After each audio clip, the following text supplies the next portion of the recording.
नमस्कार प्रेक्षकांनो, तुमचं सर्वांचं मनपूर्वक स्वागत आहे. ठरलं तर मगचा आजचा रिव्ह्यू ऐकत आहोत, म्हणजेच 22 फेब्रुवारीचा रिव्ह्यू.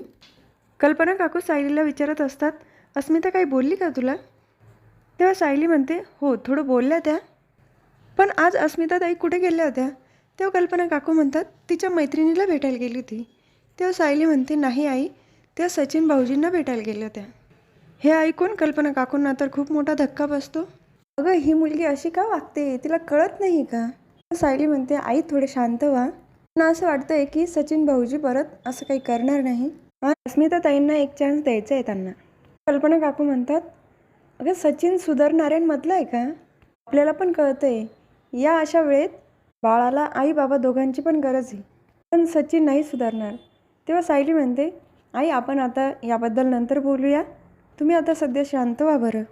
तर दुसरीकडे चैतन्य अर्जुनला म्हणत असतो, सायली वहिनी एवढा मोबाईल शोधून काढला आणि तू तिला मुद्दाम खाली पाठवलं ना? अर्जुन म्हणतो, हो, मला असं वाटलं की आता सध्याचे फोटोज त्याच्यात असतील साक्षीचे. तर चैतन्य म्हणतो, मग ठीक आहे ना, कळालं तर काय हरकत आहे. सायली वहिनीला कळायला नको का साक्षी जिवंत आहे? तेव्हा अर्जुन म्हणतो, नाही, कारण मला या गोष्टीचा एक वेगळ्या पद्धतीने वापर करून घ्यायचा आहे आणि ती पद्धत सायलीला नाही आवडणार. चैतन्य म्हणतो, कोणती पद्धत? अर्जुन त्याला सांगतो, पण आपल्याला फक्त होठ हलवताना दाखवले, आपल्याला काय ऐकवलं नाही ते. चैतन्य तिथून निघून गेलेला असतो. नंतर सायलीवर येते. अस्मिता ताईंना दूध द्यायला गेली आणि त्यांच्याबरोबर बोलण्यामध्ये कधी वेळ गेला कळालंच नाही. तुम्ही काही बघितलं का त्या फोनमध्ये? अर्जुन म्हणतो, नाही, त्याच्यात असं काही खास काही निघालं नाही. तेव्हा सायली म्हणते, हे कसं शक्य आहे? हो काहीतरी असेल ना. तेव्हा अर्जुन म्हणतो, काही नाही, कन्स्ट्रक्शनचे काही फोटोज आणि काही बिल्डर लोकांबद्दलचे चॅट, काही नव्हतं, आम्ही बघितलं ना. झोप, आता बराच वेळ झाला आहे. सायलीला झोपवतो आणि तो लाईट बंद करतो. तोही थोडा वेळ अंग टाकतो. सायली झोपल्याची खात्री करतो, त्यानंतर तो तिथून उठतो. तर अर्जुन आता या वेळेला महिपत शिकरेला भेटायला जाणार आहे बरं का. तर दुसरीकडे प्रिया नागराज काकांना फोन करत असते. नागराज काका म्हणतात, आता काय तुझं, या वेळेला कोणी फोन करतं का? झोपू दे मला. प्रिया म्हणते, माझी झोप उडून तुम्ही काय झोपताय? आता मी किती ठिकाणी पैसे द्यायचे? त्या हवालदाराला पैसे दिले तुम्हाला फोन देण्यासाठी. तर नागराज काका म्हणतात, मी तुझ्याकडे फोन मागितला होता का? तुझं काम होतं, तुला बोलायचं होतं म्हणून तू फोन दिला ना. बाहेर मोकळी फिरते ना, मग हे कामं सगळे तुझे, तुला करावेच लागतील. फोन ठेव आता, झोपू दे मला. त्यानंतर प्रिया स्वतःच विचार करत राहते, पैसे आणू तरी कुठून? परत पैसे लागणारे आणि आई बाबा पण पैसे मागताय. म्हणजे हिच्या आईबाबांना पण कळालंय की प्रिया त्यांची मुलगी आहे. तर ते सुद्धा इतके भामटे प्रियालाच ब्लॅकमेल करताय. तर अर्जुन महिपत चिकरेंकडे आलेला असतो. तेव्हा महिपत चिकरे म्हणतात, सारखं सारखं मला काय भेटायला येतात? तुम्हाला काय माझी आठवण येते का? उद्या जर मी सुटलो विटलो तर तुम्ही कुठे भेटायला येणार मला? तेव्हा अर्जुन म्हणतो, चांगले स्वप्न बघतोय, पण आज खरंच मला तुझी खूप आठवण येत होती आणि आज एक गोष्ट मला कळली. तेव्हा महिपत चिकरे म्हणतात, हे काय सुभेदार, तुम्हाला रोज नवीन काहीतरी ऐकायला मिळेल, काही गोष्टींचा तपास लागेल आणि तुम्ही रोज मला सांगायला याल का? अर्जुन म्हणतो, मी आजपर्यंत जी गोष्ट तुला विचारत होतो त्या गोष्टीचा आज मला उलगडा झाला आहे. असं आहे ना महिपत, विशाखा प्रभू तुझी वकील आहे ना, तिचा पत्ता मिळाला आहे मला. महिपत चिकरे म्हणतात, नाही, तिचा माझा काही संबंध नाही आहे, ती तर माझी वकील नाही आहे.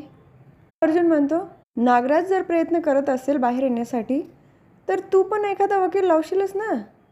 मग तू काही प्रयत्न नाही करत आहे, मला तर नाही वाटत तू मध्येच राहशील.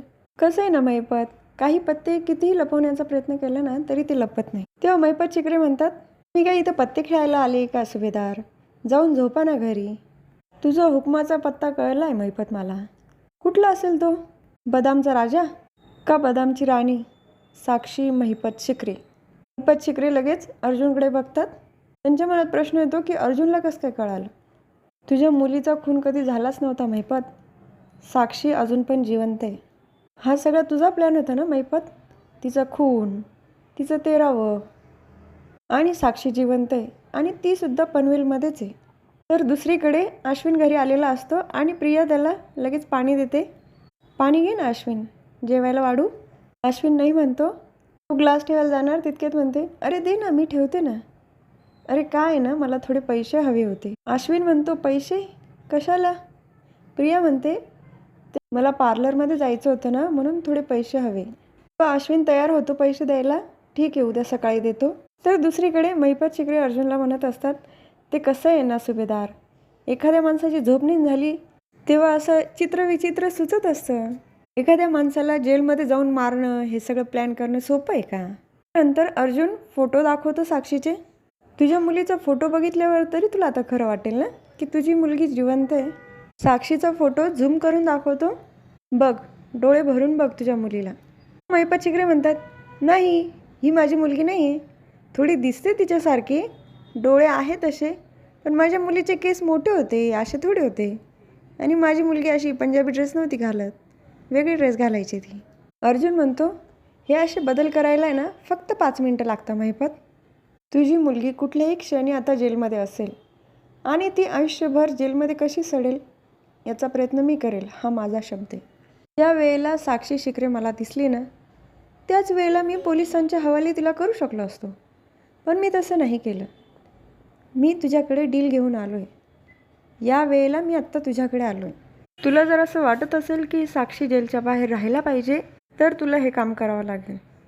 तर महिपत शिकरे म्हणतात, कोणती डील? अर्जुन म्हणतो, रविराज किल्लेदारांचा अपघात घडवून आणण्याची सुपारी तुला नागराजने दिली होती. सगळं खरं खरं उद्या कोर्टासमोर सांगून टाक. तरच आणि तरच मी विचार करेल की साक्षी शिकरे जेलच्या बाहेर राहील. आणि महिपत शिकरे स्मार्ट आहे. ज्या गोष्टीमध्ये महिपत शिकरेचा आणि त्याच्या मुलीचा फायदा असेल तेच काम करेल तो. बाकी निर्णय तुझा आहे. येतो मी. आणि हो, मिठाचा निरोप दिला आहे मी. म्हणून तिथून निघतो. गाडीत येऊन बसतो तर चैतन्यला फोन करतो. चैतन्य फुल झोपेत असतो. तेव्हा अर्जुन म्हणतो, ऐक, मी आत्ता पोलीस स्टेशनमध्ये आलो होतो. आणि चैतन्य झोपेमध्येच करत राहतो. अर्जुन म्हणतो, तू आधी उठून बस आणि मी काय सांगतो ते ऐक. उद्या मला नागराज केसची कोर्टाची तारीख हवी आहे. चैतन्याची तर लगेच झोपच उडते. अरे अर्जुन, पण कसं शक्य आहे, किती उशीर झाला आहे. अर्जुन म्हणतो, मला याबद्दल काहीच सांगू नको, काहीही कर, पण उद्याची तारीख मला पाहिजे. तर चैतन्य हो म्हणतो. त्यानंतर अर्जुन फोन ठेवतो तर सायलीला स्वप्न पडत असतं. अर्जुन तिच्यापासून काहीतरी लपवतोय. ती रुसून आश्रमात निघून जाण्याचा निर्णय घेते आणि ती झोपेतनं उठून बसते. विचार करते की असं स्वप्न का पडलं असेल, ते तर कधी माझ्यासोबत खोटं बोलत नाही. त्यानंतर सायली झोपून घेते. तर अर्जुन उठतो. सॉरी बायको, मला तुझ्यासोबत खोटं बोलावं लागते, पण मला माहिती हे असं मी करतोय तुला आवडणार नाही. तर दुसऱ्या दिवशी सकाळी अश्विन प्रियाला उठवत असतो. किती उशीर झाला आहे, अजून पण लोळत पडली, उठ पटकन. प्रिया म्हणते, काय ताण आहे याचा, पण याचं मन दुखून चालणार नाही. नंतर ती उठते, कपाटात बघते तर तिचं काही सामान सापडत नाही.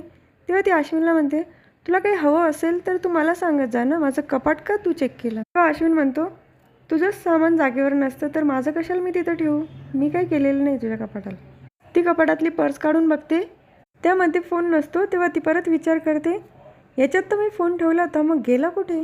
तर हा भाग इथेच संपतो. पुढील भागात बघायला मिळतं की नागराज काकांना अर्जुन म्हणत असतो, तुला जे वाटतंय ना हुकुमाचा इक्का तुझ्याकडे आहे, तर ती गोष्ट मी लवकरच सगळ्यांसमोर आणणार आहे. तर नागराज काका म्हणतात, तुला चांगलंच माहिती मी काहीच केलेलं नाही आहे. तर सायली पण आश्चर्याने अर्जुनकडे बघत असते. तर दुसरीकडे महिपत शिकरेंनी साक्षीला फोन केलेला असतो आणि तिला सांगतात, तू जिथे पण असशील तिथून गायब व्हायचं आणि तू कोणालाही सापडणार नाही याची काळजी घ्यायची.